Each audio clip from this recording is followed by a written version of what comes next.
ಯೋಜನೆಗೆ 229.40 ಕೋಟಿಗಳ ಒಂದು ಆಡಳಿತಾತ್ಮಕ ಅನುಮೋದನೆ ನೀಡಿತು. ಅದರಲ್ಲಿ ಸರ್ಕಾರ ಏನು ಅಂತ ಹೇಳ್ತಂದ್ರೆ 205ಗೆ 2 ಫೇಸ್ನಲ್ಲಿ ನೀವು ಕಾಮಗಾರಿಗಳನ್ನು ಕೈಗೊಳ್ಳಬೇಕಾಗುತ್ತೆ. 2 ಫೇಸ್ನಲ್ಲಿ ಕಾಮಗಾರಿ ಕೈಗೊಳ್ಳ್ರಿ ಅಂತ ಹೇಳಿತು.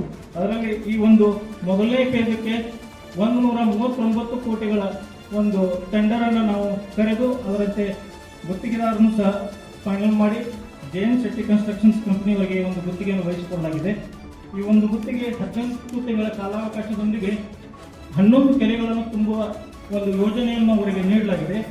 ಈ ಯೋಜನೆಯಲ್ಲಿ 11 ಕೆರೆಗಳು ಯಾವಂದರೆ ಅನಂತಪುರ ಕೆರೆ, ಅನಂತಪುರಲ್ಲಿ 2ನೇ ಕೆರೆ, ಗುಂಡೇವಾಡಿಯಲ್ಲಿ 2 ಕೆರೆ, ಬಳ್ಳಿಗೆರೆಯಲ್ಲಿ 1 ಕೆರೆ, ಪಾರ್ಕ್ನಳ್ಳಿಯಲ್ಲಿ 2 ಕೆರೆ, ಚಮಕೇರಿ ಬೇಡರಟ್ಟಿಯಲ್ಲಿ 1 ಕೆರೆ, ಮಲಾಬಾದ್ ಕೆರೆ, ಬೆವನೂರು ಕೆರೆ ಮತ್ತು ಚಮಕೇರಿ ಕೆರೆ, ಒಟ್ಟು 11 ಕೆರೆಗಳನ್ನು ತುಂಬುವ ಒಂದು ಕಾಮಗಾರಿಯನ್ನು ನಾವು ಗುತ್ತಿಗೆ ವಹಿಸಿ ಹಾಗೆ ಅಧ್ಯಕ್ಷರು ಕರ್ನಾಟಕ ರಾಜ್ಯ ವಾಯುವ್ಯ ರಸ್ತೆ ಸಾರಿಗೆ ಓದಿರ್ತದೆ. ನಮಗೆ ಎಲ್ಲರಿಗೂ ನೀರಾವರಿ ಬೇಕು, ಆದರೆ ಆ ರೈತನಿಗೆ ಅಲ್ಲಿ ಉಪಯೋಗ ಆಗದೇ ಇದ್ದರೂ ಸಹಿತ ಇನ್ನೊಬ್ಬರಿಗೆ ಉಪಯೋಗ ಆಗ್ತಕ್ಕಂಥ ಯೋಜನೆಗಳು.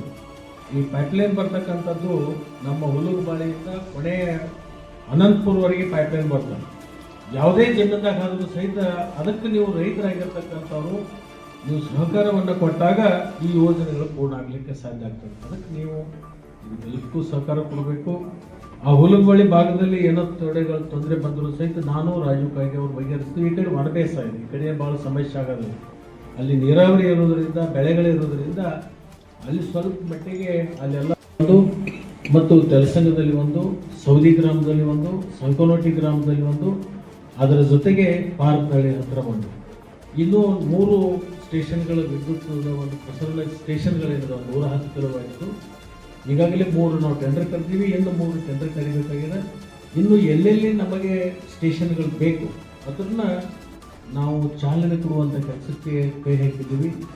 ಒಟ್ಟು ಉತ್ತಮವಾಗಿರ್ತಕ್ಕಂಥ ವಿದ್ಯುತ್ ಸಿಗಬೇಕು, ರೈತರಿಗೆ ನೀರು ಸಿಗಬೇಕು, ರೈತರ ಮಕ್ಕಳಿಗೆ ಉತ್ತಮ ಶಿಕ್ಷಣ ಸಿಗಬೇಕು. ನಾನು ನಿಮ್ಮೆಲ್ಲರ ಪರವಾಗಿ ರಾಜ್ಯದ ಮುಖ್ಯಮಂತ್ರಿಗಳಿಗೆ, ಉಪಮುಖ್ಯಮಂತ್ರಿಗಳಿಗೆ ಅಭಿನಂದನೆ ಹೇಳಲಿಕ್ಕೆ ಬಯಸ್ತೀನಿ. ಯಾಕಂತಂದರೆ ಇವತ್ತು ಈ ಎಲ್ಲ ನೀರಾವರಿ ಯೋಜನೆಗಳಿಗೆ ಹಣ ಕೊಡೋದಾಗಲಿ, ಅದರ ಜೊತೆಗೆ ಶಿಕ್ಷಣ. ನಾವು ಒಂದು ಹಾರ್ಟಿಕಲ್ಚರ್ ನಮ್ಮದು ನಮ್ಮ ರೈತರ ಮಕ್ಕಳು ಇನ್ನು 2 ವರ್ಷದಲ್ಲಿ ಡಾಕ್ಟರ್ಗಳಾಗಿ ಹೊರಗೆ ಬರ್ತಕ್ಕಂಥ ಸೌಭಾಗ್ಯ ಅದು ಅಥಣಿ ತಾಲೂಕಿನ ರೈತರ ಮಕ್ಕಳಿಗೆ ಸಿಕ್ಕಿದೆ ಅಂತಕ್ಕಂಥದ್ದನ್ನು ಈ ಸಂದರ್ಭದಲ್ಲಿ ಇವತ್ತು ವೆಟರ್ನರಿ ಮೆಡಿಕಲ್ ಕಾಲೇಜಿನಲ್ಲಿ ಇವತ್ತು ವಿದ್ಯಾರ್ಥಿಗಳು ಶಿಕ್ಷಣವನ್ನು ಪಡೆದಿದ್ದಾರೆ. ಮಣ್ಣಿನ ಬಜೆಟ್ನಲ್ಲಿ 450 ಕೋಟಿ ರೂಪಾಯಿಗೂ ಒಂದು ಕೃಷಿ ಕಾಲೇಜನ್ನು ಅಥಣಿಗೆ ಕೊಟ್ಟಿರ್ತಕ್ಕಂಥದ್ದು. ಅದು ಮುಂದಿನ ನಿರ್ಮಾಣದಲ್ಲಿ ಪ್ರಾರಂಭ ಆದದ್ದಾದರೆ ರೈತನ ಮಕ್ಕಳು ಕೃಷಿಯನ್ನು ಯಾವ ಥರದಿಂದ ಮಾಡಬೇಕು, ಯಾವುದು ಲಾಭ ಆಗುತ್ತೆ, ಯಾವುದು ಹಾನಿ ಆಗುತ್ತೆ ಅಂತಕ್ಕಂಥ ಸಂಪೂರ್ಣವಾಗಿರ್ತಕ್ಕಂಥ ಜ್ಞಾನವನ್ನು ನಮ್ಮ ರೈತರ ಮಕ್ಕಳಿಗೆ ಕೊಟ್ಟಾಗ ರೈತ ಉದ್ಧಾರ ಆಗಲಿಕ್ಕೆ ಸಾಧ್ಯತೆ ಅಂತಕ್ಕಂಥದ್ದು ನನ್ನ ಆಲೋಚನೆ. ನಮ್ಮ ರೈತರ ಮಕ್ಕಳಿಗೆ ಕುಲಕ್ಕೆ ಏನು ಪೂರಕವಾಗಿರ್ತಕ್ಕಂಥ ಕಾರ್ಯಗಳನ್ನು ಮಾಡಬೇಕು ಆ ಕಾರ್ಯಗಳನ್ನು ಚಾಲನೆಯನ್ನು ಕೊಟ್ಟಿದ್ದೀವಿ. ಮತ್ತು ಮುಂದಿನ ನಿರ್ಮಾಣದಲ್ಲಿ ಕೂಡ ಅಥಣಿ ತಾಲೂಕ ಬೇರೆ ಜಿಲ್ಲೆಯಾಗಲಿ ರಾಜ್ಯದಲ್ಲಿ ನಮ್ಮ ತಾಲೂಕನ್ನು ಬೇರೆ ತಾಲೂಕುಗಳು ಬಂದು ನೋಡಿ ಹೋಗುವಂಥ ತಾಲೂಕು ಆಗ್ತಿದ್ರೆ ಅದು ಅಥಣಿ ತಾಲೂಕು ಆಗ್ತಕ್ಕಂಥದ್ದನ್ನು ಇನ್ನು 2-3 ವರ್ಷದಲ್ಲಿ ಅದನ್ನು ಸಿದ್ಧ ಮಾಡಿ ತೋರಿಸ್ತೀವಿ ಅಂತಕ್ಕಂಥ ಮಾತನ್ನು ಈ ಸಂದರ್ಭದಲ್ಲಿ ನಿಭಾಯಿಸಿ ನೀರು ತಂದು ಒಟ್ಟು ಯಾವಾಗ ಕೆರೆ ತುಂಬ್ತೈತಿ ಅವಾಗ ನಾವು ಇಂಟರ್ವ್ಯೂಷನ್ ಬರಬೇಕಾದ್ರೆ ಆ ಕೆರೆ ತುಂಬುವ ಮಟ್ಟ ನಾವಿಬ್ರು ನಿದ್ದೆನೂ ಮಾಡ್ಲಿಕ್ಕಾಗೋದಲ್ಲ, ಸರಿಯಾಗಿ ಊಟನೂ ಮಾಡ್ಲಿಕ್ಕಾಗೋದಲ್ಲ, ಮಾಡೋದು ಇಲ್ಲ. ಯಾಕೆಂದ್ರೆ ಎಷ್ಟೋ ಸ್ವತಂತ್ರ ಸಿಕ್ಕು 80 ದಶಕಗಳನ್ನು ಕಂಡರೂ ನಾವಿನ್ನೂ ಬಡತನದಲ್ಲಿ ನಮ್ಮ ರೈತರೆಲ್ಲ ಬಳಲ್ತಾ ಇಲ್ಲ. ರೈತ ಸುಖವಾಗಿದ್ದರೆ ಇಡೀ ದೇಶ ಸುಖವಾಗಿರುವಂಥ ಮಾತನ್ನು ಹೇಳಬೇಕಾದ. ಯಾಕೆಂದ್ರೆ ಇಡೀ ಜಗತ್ತಿಗೆ ಅನ್ನ ಕೊಡೋನು ರೈತ. ರೈತರು ಯುವ ಸರ್ಕಾರ ಎಲ್ಲರೂ ಸಮಾನತೆಯಿಂದ ಬಾಳಬೇಕು, ಎಲ್ಲ ಸೌಲಭ್ಯಗಳು ಸಿಗಬೇಕು, ಶಿಕ್ಷಣದಿಂದ ವಂಚಿತರ ಆಗಬಾರ್ದು, ಆರೋಗ್ಯ ಎಲ್ಲ ಮೂಲಭೂತ ಸೌಕರ್ಯಗಳು ನಮ್ಮ ಜನರಿಗೆ ಸಿಗಬೇಕು ಅನ್ನೋಂಥ ಯೋಜನೆಗಳನ್ನು ರೂಪಿಸ್ತಾ ಇದ್ದೇವೆ. ಎಲ್ಲ ಅದು ಕೇಂದ್ರ ಸರ್ಕಾರ ಆಗಲಿ ಅಥವಾ ರಾಜ್ಯ ಸರ್ಕಾರಗಳಾಗಲಿ, ಎಲ್ಲ ರಾಜ್ಯಗಳಲ್ಲಾಗಲಿ. ನಾವು ಹಿಂದಿನ ಕಾಲದಲ್ಲಿ ಮಳೆಗಳ ಮೇಲೆ ಅವಲಂಬ ಇದ್ದೀವಿ. ಆದರೆ ಇವತ್ತಿನ ದಿನಮಾನದಲ್ಲಿ ಈ ನಿಸರ್ಗ ನಮಗೆ ಸಾಥ್ ಕೊಡ್ತಾ ಇಲ್ಲ. ಮಳೆಗಾಲದಲ್ಲಿ ಸರಿಯಾಗಿ ಮಳೆ ಆಗ್ತಾ ಇಲ್ಲ. ಒಂದು ಬೇರೆ ಬೇರೆ ವ್ಯವಸ್ಥೆಗಳು ನಾವು ಇವತ್ತಿನ ನಿರ್ಮಾಣಗಳಲ್ಲಿ 10-20 ವರ್ಷದಲ್ಲಿ ಮಳೆನ ಇಲ್ಲದಿದ್ರೆ ಈ ಭಾಗದಲ್ಲಿ ನಾವು ಹೊಳಸಾಲ್ದವರು ಇಲ್ಲೆಲ್ಲ ನಮಗೆ ಒಂದು ಕಾಲಗಳಿತ್ತು, ನಮ್ಮ ತಂದೆಯವರು ಹೇಳ್ತಿದ್ರು, ನಮ್ಮ ಹೊಳಸಾಲ್ದ ನಾವು 10 ಎಕರೆ ಕೊಡ್ತೇವೆ, ಈಗ ಬಡ್ಡಿಗಾಡದ ನಮ್ಗೆ 5 ಎಕರೆ ಕೊಡ್ರಿ ಅಂತ ಹೇಳಿ. ಈ ಕಾಲದ ಇದ್ದು ಅವಾಗ ಬಹಳ ಬೆಳೆಗಳನ್ನು ಬೆಳೀತಾ ಇದ್ರು ನೀವೆಲ್ಲ. ಅವಾಗ ಮುಸುಳಿಗೆ ಅದು ಎಲ್ಲ ನೀರಾವರಿ ಇಲ್ಲಾಗಿದ್ದು, ಅವಾಗ ಶೇಂಗಾಗಿ ಮಳೆಗಾಲ ಹೆಚ್ಚಾಗ್ತಿತ್ತು ಅವಾಗ. ಇವತ್ತು ರೈತರ ಪರಿಸ್ಥಿತಿ ಏನಾಗಿದೆಪ್ಪ ಅಂದ್ರೆ,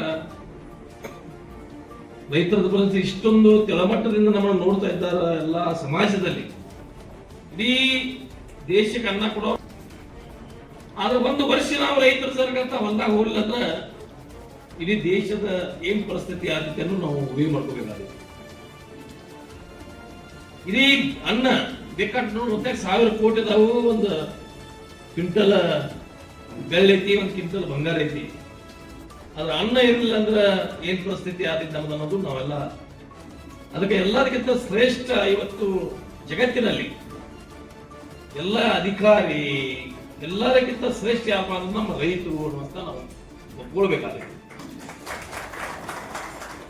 ಅದಕ್ಕಾಗಿ ಮುಂದಿನ ದಿನಮಾನಗಳಲ್ಲಿ ಸ್ವಾಭಿಮಾನದಿಂದ ಯಾರು ಹೇಳಬೇಕು, ನಮ್ಮ ರೈತರ ಮನೆಯಲ್ಲಿ ನಾವು ಹೆಣ್ಣು ಕೊಡ್ತೀವಿ ಅಂತ ಹೇಳುವಂತ ಪರಿಸ್ಥಿತಿಯನ್ನ ನಾವು ಮಾಡ್ಕೋಬೇಕಾಗಿತ್ತು.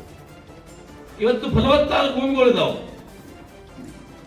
ಆದ್ರೆ ನೀರಾವರಿ ಇಲ್ಲಕ್ಕಾಗಿ ನಾವೆಲ್ಲ ಹಿಂದುಳಿದವರು ಆಗಿದ್ದೀವಿ. ಇವತ್ತು ಬಸವೇಶ್ವರ ಯಾತ್ರೆ ನೀರಾವರಿ ಮೊನ್ನೆನ ಜನವರಿ 26ನೇ ತಾರೀಕು ನಾವು ಇಬ್ಬರು ಕೂಡಿ ಪ್ರಾಯೋಗಿಕವಾಗಿ ಪ್ರಾರಂಭವನ್ನು ಮಾಡಿದ್ದೀವಿ.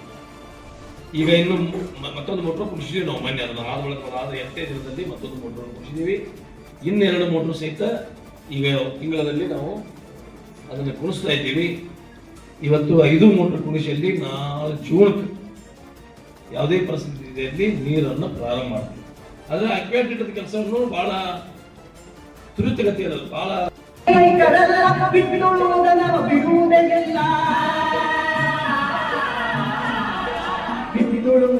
ಬಿಡುವುದಿಲ್ಲ.